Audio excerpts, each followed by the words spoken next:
Howdy, nerds! This is not my typical setup. Usually, you see me walking around the store, ranting and raving about the shenanigans in the collectibles TCG market.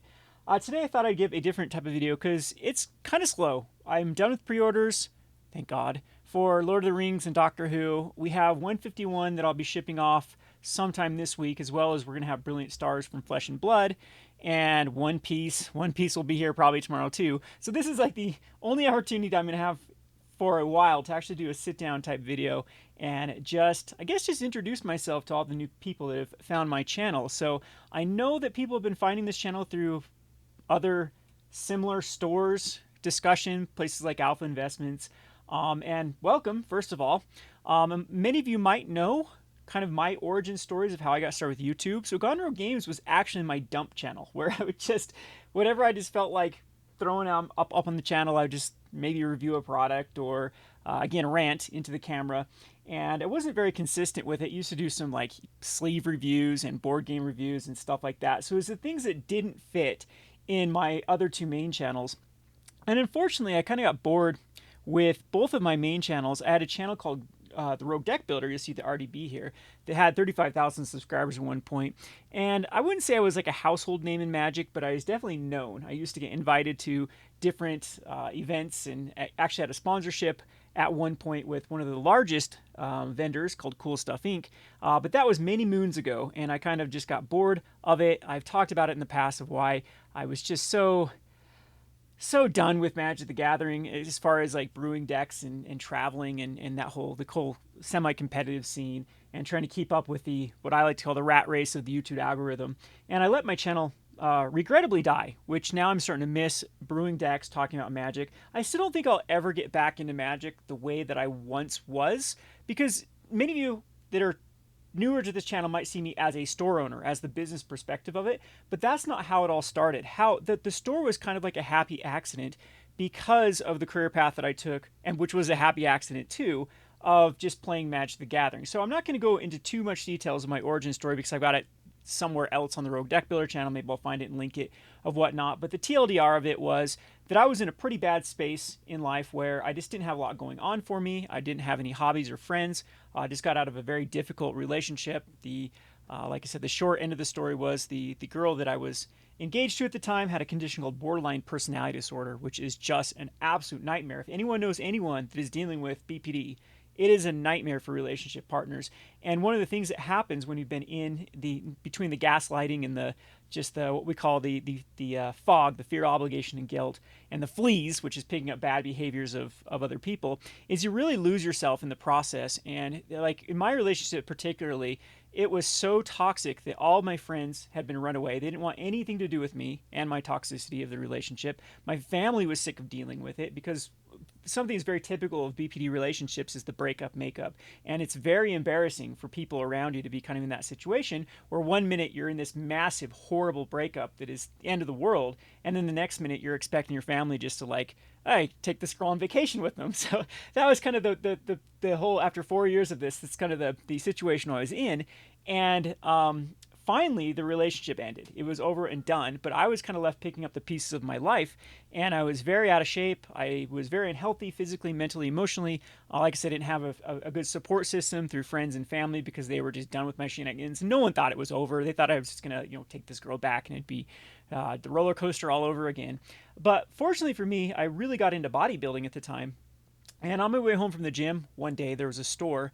I'll shout it out. They don't exist anymore. They sold, and then whoever bought the business from them didn't end up succeeding. But it was called Epic Puzzles and Games, and it was just a amazing little mom and pop store, very casual, and it was just a place where I could let my hair down and just meet some new friends out of just a new interest that I had in, or actually a reinvigorated interest in the kind of the Magic the Gathering and games in general. So it was a lifesaver for me. That local game store was one of the major catalysts for my recovery back into having a healthy self-confidence, having something just something to look forward to every week, just to kind of ease my mind and distract me from there was a lot of issues that I'm not going to go into too much details with the relationship, but I was in something like 40K of debt of the time because just ran up like just the stupid things of running up hospital bills, Just one of the things that is very classical for borderline personality disorder is no impulse control whatsoever.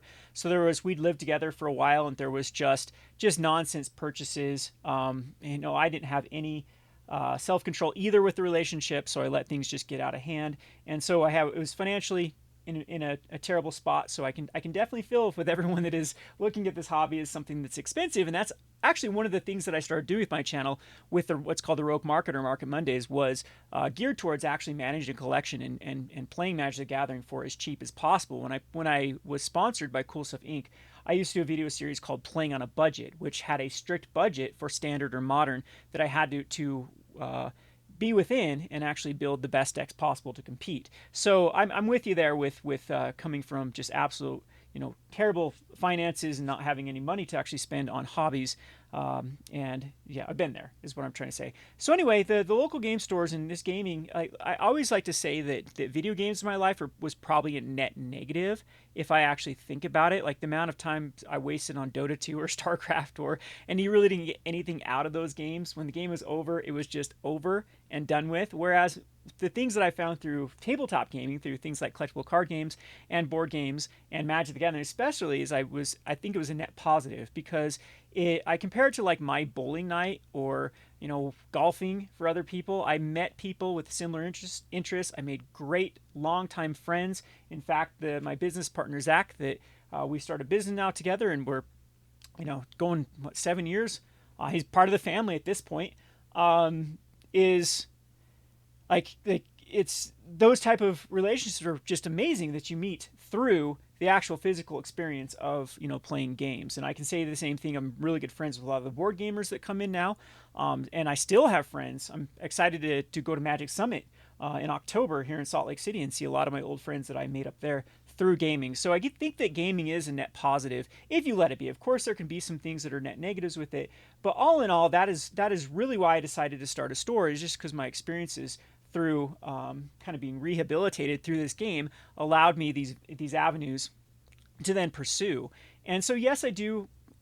Of course, I'm concerned about the business end of thing. I think you have to be. I think if you just take a passion and turn it into business without respecting the business aspect of it, you're destined to fail. And I know a lot of people have had their hearts absolutely broken when they do so, when they're like, okay, we're going to make the move. I'm going to turn my passion into my business.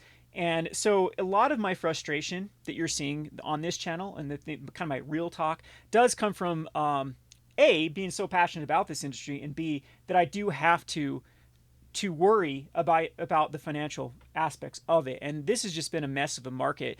Some of the things that are frustrating me right now is it seems like this is such a hot market for some things and such a cold market for some other things.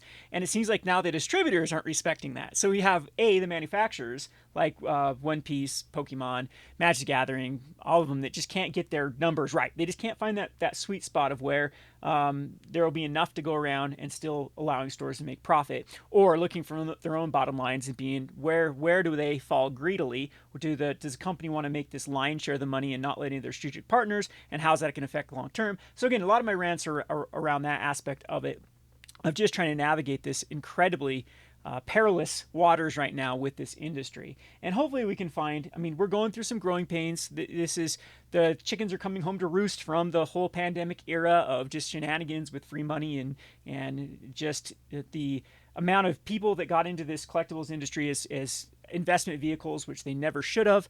I always like to talk about what's called the Dutch tulip, which is a phenomenon that happened in 1700s, where tulips became incredibly profitable. So every royal and noble and business person decided they're going to get into the tulip growing or speculating business, and it crashed the market because once everyone and their dog that have no business being in a niche market get into it, then it collapses. So hopefully we can avoid that. And again, I'm not going to go too much. Now I've ranted 10 minutes. This is going to be a long video because I'm going to, again, introduce myself and kind of discuss kind of the other things that I do here. And hopefully I can earn your subscriptions for my other channels and kind of also explain why I've ventured off in these different, instead of just putting it on one channel, why I have the 3 different ones and why I think that that's the smart thing going forward. So first of all, hi.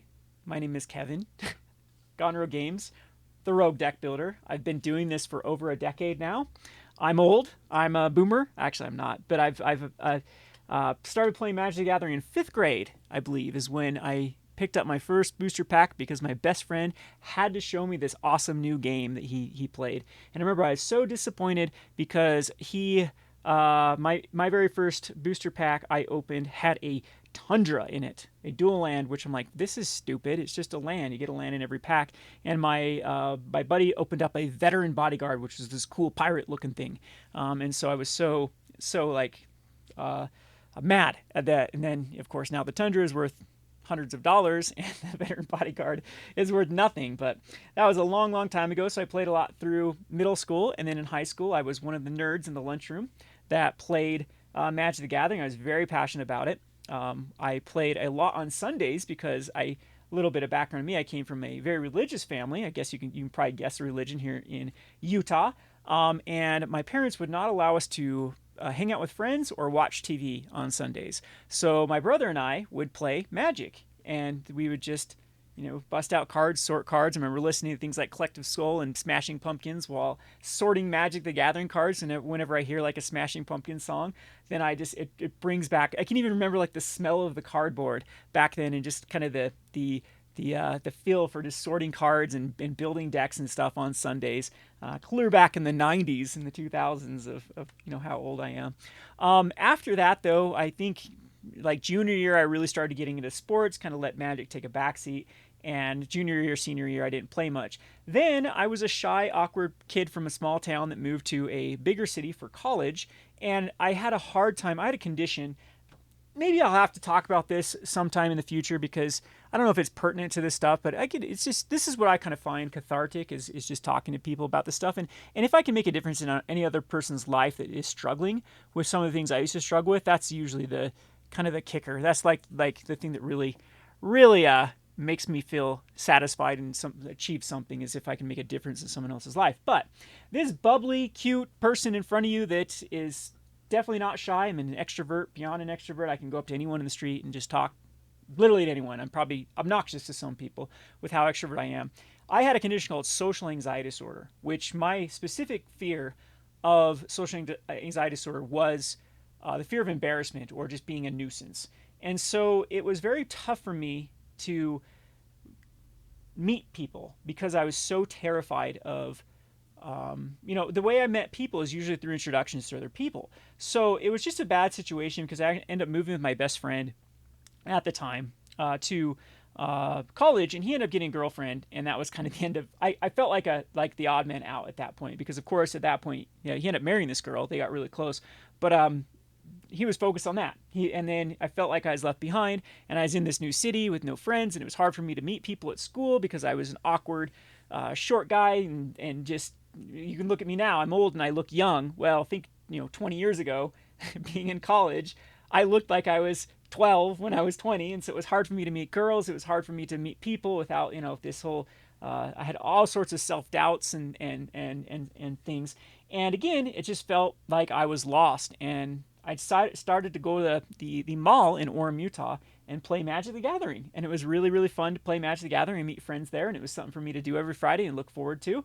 And little quick story about that is that I'm moving back home for the summer. And right before school started the next year, I took my girlfriend at the time. I ended up getting a girlfriend over the summer, and there was no shops in Richfield, Utah for like clothes. There's no like good places to go. So one of the things we used to always, this is pre-Amazon, pre all this sort of stuff, is it was fun to always go what we called up north to the big city to go clothing shopping before school started. So I remember taking her up, and we were going to the mall, and I'm like, I'm going to show her this. So there was a record board on the wall at this store that I played in the I think it was called the University Mall in Orem, Utah, and there was my name. I would think I was second place still. People had not even kicked me off of. I think I dropped down from first place to second place, but they still had my name up on the board for the leaderboard for, points for standard tournaments and drafts and things like that. I think at that point too, I was a big drafter, so I was one of the highest ELO ratings at the time for the state of Utah for drafting, and because that was my jam. Really loved to draft. But anyway, my girlfriend is so like, she's like, I can't have your name on this nerd store, and she made me take it down. So I remember going up there and asking the store owner if I could take my plaque off there because I never play there anymore, and he's like, sure. And anyway, that was my little embarrassing story of my girlfriend seeing my name up on. Should have been the biggest red flag. She ended up being a terrible person anyway, but didn't last long anyway, so we won't get into that. So anyway, local game stores in this community, this magic thing has always been a big part of my life, and so it was fun to turn it into a passion later down the road. As I mentioned, it came in a couple more times in my life. I remember I quit, I actually went on a mission for my religion for a while, so I didn't play any Magic for a big long stretch until I got a job in Salt Lake City and was living in Orem, Utah. And if anyone's familiar with that area, it takes about 40 minutes to get from Orem to Salt Lake with no traffic. But if traffic, it takes up to an hour and a half to 2 hours. And so when I got off work, if I tried to leave in rush hour, it'd take me an hour and a half to get home.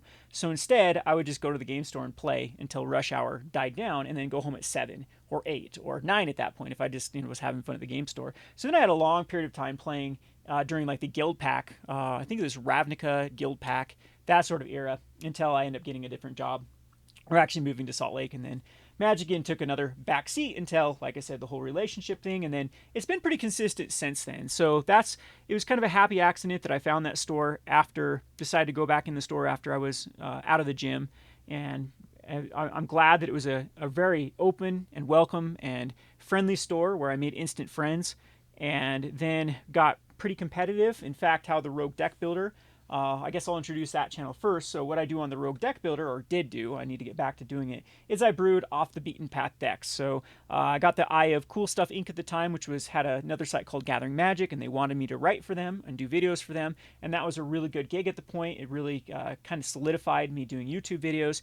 And I remember the first video I did, I just decided to point and shoot a MTGO match or a deck tech on MTGO with a card called Epic Experiment, which was a card that no one was playing at the time, and I made a competitive deck using a mythic that was really interesting and fun, and my channel kind of took off, and I got really addicted just to brewing decks, recording YouTube videos, and seeing where it could go. And at one point I had a very successful following. I remember I actually was able to buy a computer off playmat sales, so I got a bunch of playmats made, and I sold like in the hundreds of playmats.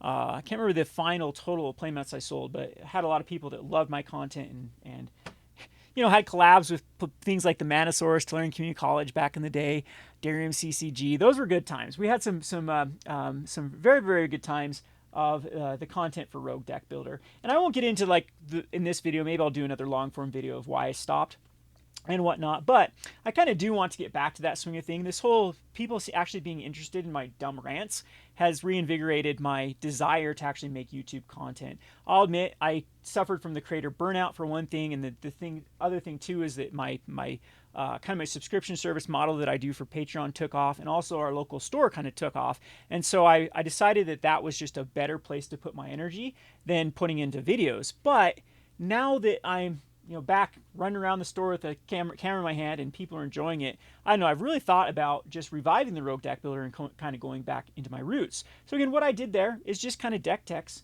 and talked about Magic the Gathering, and it's pretty much a dead channel right now, but it's weird with the YouTube algorithm. It might even be just better just to start a new channel from scratch than try to revive a dead channel. But I still get a lot of fun out of doing the deck techs, and the whole kind of dilemma that I'm at right now is I'm not sure how much effort that I can put in with all the other projects and side projects, and like I said, the main business, which I still have to keep healthy. I don't know if I have enough time like I used to do these like highly edited videos and really flesh out a schedule and stick with it. But it is, if people are interested in seeing that aspect. I don't know what kind of the crossover audience for people that found this content is with that sort of content. But if it is feasible, that is something I want to do in the future. Eventually, I want to get a full-time editor that can help edit the videos and whatnot. But again, that's a pipe dream. That's something that I've tried in the past that haven't worked out. And maybe in the future, I can actually finally get some consistency, get everything streamlined to where I can start doing that. But yeah, it's just, you can go and kind of look at those videos. Like, I've had fun. Kind of what I like to do, as I said, is Magic the Gathering. Oh, I guess I can tell my little origin story. I was kind of getting to that before I got sidetracked. When I was playing in Salt Lake, we actually started like a competitive team. We were like a bunch of scrubs. We were a casual store. None of us were very good. But we started to get good. We started to get good because just by the power of friendship. I don't know. But I remember we used to have a bunch of competitive stores in the area, and they used to be super spiky, and I couldn't stand playing against those guys. And it was kind of funny because Epic Puzzles in the Games wasn't the big big bad store. It wasn't like where everyone played. Everyone played at the Oasis Games and Game Grid and all these other ones at the time because that's where the good players were. And slowly but surely, though, Epic Puzzles and Games, since it was such an awesome, just chill store, started to attract the crowds. And then I remember all the spikes from all these loser stores that came and wanted to come and kind of poop on our fun. And you get the rules lawyers and the just kind of the jerk Magic players, the gotcha players, and whatnot. And I think that kind of like I never backed down from a challenge, so I started getting a little more competitive as well. And I was playing on MTGO too. I think that that's always been my kind of my secret weapon in paper Magic, is I was very, very competitive on MTGO, which gave me a huge edge because you're playing against the best and the best on MTGO, constantly, creating content. And not only that, playing rogue decks or off the beaten path decks or budget decks against pros to begin with on MTGO. You have to really hone in your skills. So anyway, I remember that I'm like, okay, I'm going to try and play some of these decks at the Grand Prix. And so I ended up going to a Grand Prix. And how the term Rogue Deck Builder came through, I'm showing RDB, Rogue Deck Builder, is I didn't really know what the word rogue meant as far as decks are concerned. And I remember I was sitting down at a tournament, and there used to be a thing called Grinders, which is a funny name now. And what they were like a 6 or 7 round tournament that if you won them, you would get 3 buys to the Grand Prix. And so these usually happen on a Friday. The Grand Prix was on a Saturday and a Sunday. And they do these grinders or these other like win-a-box tournaments like all Friday, because Grand Prix were Friday, Saturday, and Sunday, but the main event didn't start till Saturday. So I remember pros already got like 2 buys, but that third buy was super important. Like if you're in a big, what is day one? Day one's like an 11 rounder or a 9 rounder. Like I mean, they were grueling. So if you could start the day off with 3 wins, not only do you dodge a bunch of non-tier decks, but you really start at a good. You're going to get up against opponents at that point have a 3-0 finish, which gives you a good opponent match wins percentage, which with tiebreakers matter. So buys were really important for pros. So even though they got 2, if they were like a silver or below pro, they still, a lot of them would play in these grinders. So I remember it was round 2 or 3 in this grinder, and I was playing my rogue deck, and the whole point to this rogue deck was to try to cheat out a quick Hero of Bladehold was what the card was. It was a 4-cost card that could just take over the game at a 4 toughness, which was super important because there was a card called Slagstorm in the format that did 3 damage to everything. And so a 4 toughness creature, if you could get it out quickly, could just dodge it and could take out the game before they could get their Primeval Titan lock going. So that was the whole point to it. I'd kind of built this deck to go up against the meta. Did very well against this zombie strategy that was going around. This Delver strategy hadn't taken off yet, which ended up being the Grand Prix I was at, which just solidified kind of the Delver plague that then plagued standard environment for months and months. I'm probably talking to the wind here because people don't understand this meta environment at the time. But anyway, so I was sitting down against this pro, a self-proclaimed pro. He's a Brazilian, and he flew from Brazil to Salt Lake City. He plays in all the Grand Prix. And we were playing, and I beat him. I got my magical Christmas Land scenario both times with my cheated out Hero Bladehold off of, I'm trying to think what the card is, the 7-drop that you reveal from your hand. You can add a green to your mana pool, slap down 2 mana dorks, get your dude. Anyway, I've lost a bunch of people here that don't understand Magic. But anyway, he was so upset with me that he slammed in his chair and looked at me with the most disgusted look and said, "Have fun losing my money and your money, and you're just going to lose. Why'd you even show up with this deck? There's no way. This isn't the place to be playing these decks, blah, blah, blah." And then he ended it with, "Have fun with your rogue deck," and kind of slammed in his chair and stormed off. And I was like, that is a catchy, catchy name.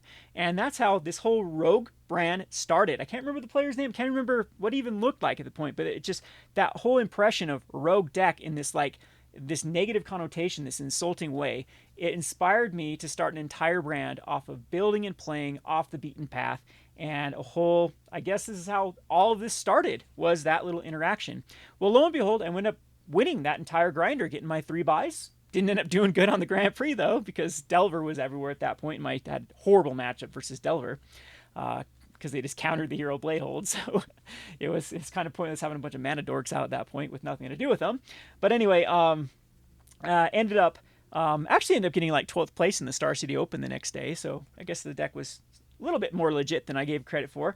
But it kind of solidified that, hey, I can actually be successful with doing things my own way, have my own flavor. And then I waited like a year before I started the YouTube channel, but then I ended up doing it finally, and my brand just kind of took off. And again, I have a lot of regrets by letting the channel die. I let my website die. I let a lot of the contacts and sponsorships and all those things just go away, because I was just had the creator burnout, had the frustration with kind of the YouTube rat race where you have to always be producing videos, and then the algorithm changed. So something that worked one day didn't work the next day.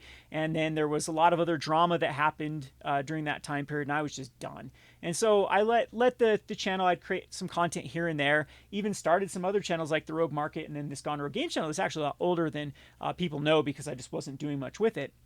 And I don't know, that's where I'm at today. So if it is your jam, I mean, that's kind of the stuff I do as I'm fiddling here with these cards that I was going to show. I had a whole premise for this video. Now I'm just kind of rambling at this point. But that's what I kind of like to do, is still, brew rogue decks. It did become incredibly hostile at one point to like the meta of Theros and Innistrad, or not Innistrad, Theros and Eldraine was super, super toxic for rogue decks, because there was just very powerful strategies and cards. But what I like to do, this is a very, very a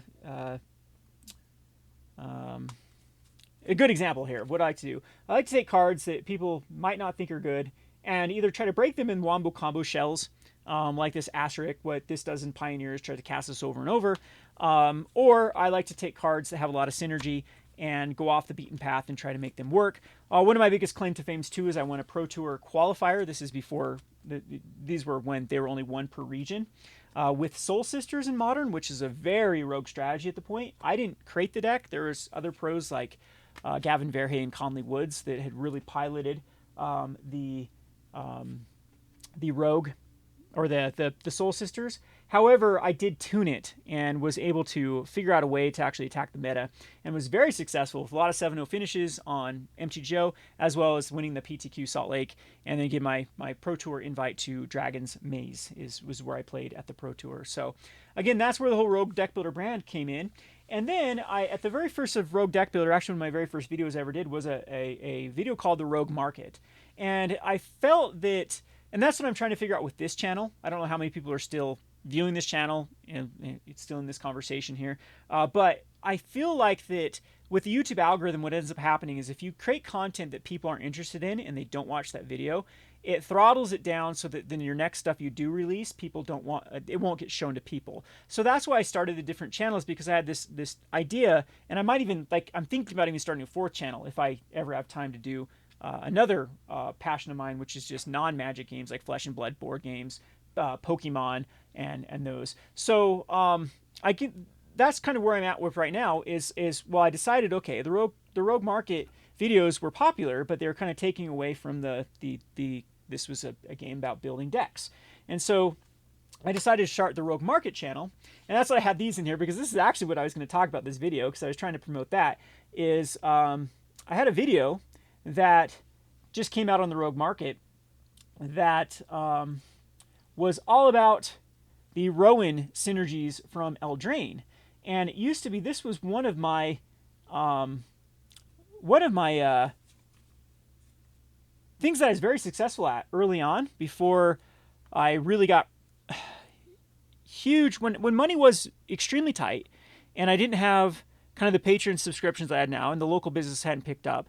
One of the things that I did do was flip Magic the Gathering cards. Did a lot of it on MTGO, but MTGO became impossible to do that. It used to be really good to do that, but in MTGO, after they came out with the treasure chests, it just killed the value of everything. All cards, it was so hard to predict what was going to be in the treasure chest. It just made it unfeasible. But I did it for paper Magic a lot too. And so the Rogue Market was a channel where I just picked out cards to get ahead before everyone bought up the cards. And again, I forgot how good I was at it, and I forgot how easy it was, and how I added this unique, like, there are a billion channels out there now that have basically done the same thing that I do now, and try to give you, like, oh, this card. Kind of the channels I can't stand is like what I call the MTG BuzzFeed channels, that just basically, like, I'm going to show you the top 10 cards that went up this week. Like, okay, cool. I could have went into MTG Goldfish and literally looked up the top 10 cards that, I mean, I'm glad you put it in a video form, but man, there's so many content creators that try to do that. So I tried to figure out, like, where I could do my own little flavor and my own little niche here for it. And so I would like to get ahead of cards that I thought were, going to be super popular. And at first I did it with Modern and Pioneer. and Legacy and Pauper and those type of formats, because those used to be the kind of bread and butter for Magic the Gathering. People were actually playing competitive Magic. And then I transitioned over to Commander. So if you are interested in like tips and tricks and potential cards are going up, my last video I think was quite successful. So this is the one where I was able to predict this card, which is the Treasonous Ogre. Let's turn off my webcam here for a second so we can see this. So Treasonous Ogre, yeah, as you can see, I was going to scroll down. When we called this one, it was going for about $6. This sucker's back up to 8. Like, it's not the biggest increase of stuff, but one thing that I like to tell people to get ahead of is like check your bulk, or this is a card that just had huge synergy with Rowan, because Rowan works with Paying Life. And also, I think Treasonous Ogre might go up as well too, because the new Ashiok also works with Paying Life. So Treasonous Ogre is one of the easiest ways to not only pay life, but to also pay life at an advantage to then gain some mana. And so this card has gone up in price.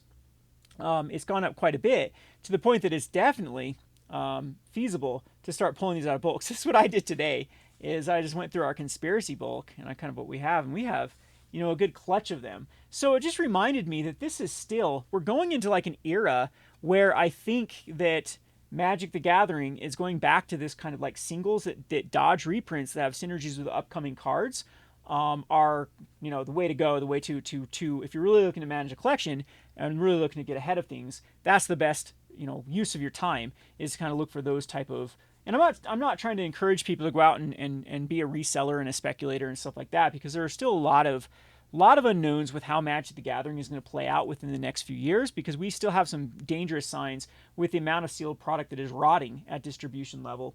I was very surprised that we still have Ultimate Secret Lair fetch lands that are still at distribution level. That is just mind-boggling, and I can understand, because distributors probably didn't want to get rid of them because they had the fetch lands in them. But at the same time, then they reprint the fetch lands like crazy in Modern Horizons. So we have a lot of unknown factors. The Eldraine debacle with Enchanted Tales just reprinting a crazy amount of stuff in there. But there still is niches in this little market, I guess not a little market, in this massive market called Magic the Gathering, that you can actually kind of cave out a little niche or a home for things that can go up in value. So that's one of the things too that I'm really thinking about doing, is reviving this Rogue Market channel. So if it is something that people are interested in, that's kind of the flavor of the Rogue Market, is trying to pick out synergistic cards with upcoming releases. We got Doctor Who. Doctor Who's gonna be weird though, because I don't know how many people are going to want to be upgrading decks from Doctor Who. It's more like people are going to be adding Doctor Who decks to other decks, but I think the vast majority of people that buy Commander decks for Doctor Who are just going to want to keep them as is, because it's in one flavor. I don't know. We'll have to wait and see if it does spike cards, but that's something I do on the Rogue Market channel. So those are two things if you are interested in. I highly suggest you come over and check out my Rogue Deck Builder channel, and I highly suggest that you, if you are into Magic the Gathering brews and whatnot. And again, if I can get the proper motivation, if I can get people are interested in it, I'll definitely love to recreate content for that. I'm not opposed to playing Magic the Gathering like I used to. The problem is I just hate Arena, and I can't justify having cards on Arena and MTGO, so I just quit MTGO, hoping that Arena would be better, which ended up being a bad bet because now they're both trash. And then my local scene, I'm too far to travel to tournaments consistently because I don't live in a big area anymore. And then my local scene just doesn't give two craps about playing competitive Magic. All they want to do is play Commander. We had like 15 people playing Commander last night, and that's all they wanted to do was play Commander. Commander, which is cool. That's fine, but Commander just not my cup of tea. I'll build decks for Commander. Got myself a Commander deck I was going to show right here of how I like to play Commander, where I like to just go wombo combo. So you can go check this video out from my asterisk on my Rogue Deck Builder. But yeah, it's just not my cup of tea. But if people are interested in that sort of off the beaten path, that is something I definitely want to give another look at to see if it is viable to kind of revive the RDB brand.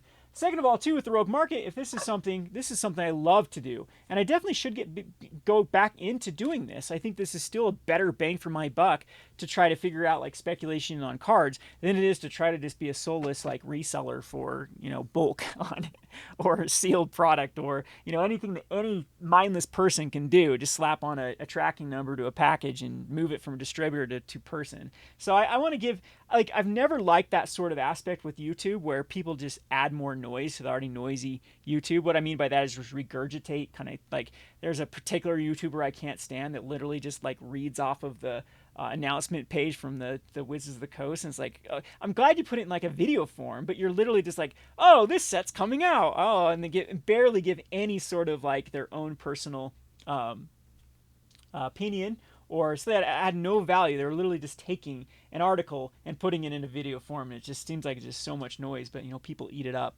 But yeah, that's kind of what I want to do again on the Rogue Market channel, is just give my 2 cents on what I expect for changes in the market. And again, if there is a lot of people that do find that content appealing, I highly suggest and encourage you to check it out. And last but not least, I want to kind of gauge the channel to see if more. I know people are really into my ranty videos, and I'll keep doing them because I love to rant, I love to talk, and I love to chat exactly like this I'm doing right now. But what kind of market is there? What kind of viewership is there for me? Kind of reviewing products that came out. This sucker just came in. This is the Fandelver and Below D&D book. So I do have some more of these available for patrons if you do want these. Typically these are a little harder to get than your run-of-the-mill ones. I'm not sure if these ones do go on like the Amazons and big box stores. I think they are LGS exclusives. So reviewing products is something that I don't know if it's better to do it on this channel, if it's better for me just to maybe start a 4 channel for this kind of dump stuff, and that's the other thing that my other passion is, how interested would be people in reviewing board games. I'm a huge board gamer. I love giving recommendations about board games, so just thought I would anything, and it's anything from dice rolling, flip and write games, all the way up to like the more meatier ones, like the Terraforming Marses. I had this whole like setup. I was going to show people some of my favorites, and I just got sidetracked about talking about nonsense. But I even had these. Hi, this is something else I do on my Rogue Market channel, is talk about arbitrage and how these arena starter kits are actually something you can break down for profit. I'll have to do another video because this has already gone on almost for 40 minutes. But yeah, I guess that's kind of what touch bases with everyone here. We got 2,000 subs and 1,000 subs in less than a month here. This channel's just been taking off, and so I just want to kind of go with the energy and see what you're all about, what you like about my channel, what you want to see more of, and I don't know, any tips or advice you have for me. What just go ham on this one, focus on this if this is working, or if taking a second look at my my 2 dead channels, my Rogue Market and Rogue Deck Builder channels, might be something that are viable to get back to. And eventually, again, I want to revive the my whole goal for Rogue Deck Builder is I was going to pass the mantle on to other people and get into other authors and other people brewing decks and try to take their take. But I just was not the right person to manage something like that. So in the future, though, if this is something that we can capture this energy, it's definitely something I want to take a second look at. So anyway, this has been a long video. I've just been rambled, and I'm way welcome to the mind of Kevin. I'm sure that something else will distract me. I'll get in story time about whatnot, whatever comes to my mind. So anyway, is what it is. I'm going to call this video short. I appreciate that everyone stuck around for this. Thank you for 2,000 subscribers. That's been just absolutely overwhelming. I didn't even know why people like to look at my ranty videos and me just like bouncing around the store, but I appreciate all the encouragement and support. You guys are awesome. Yeah, we'll see you in the next video.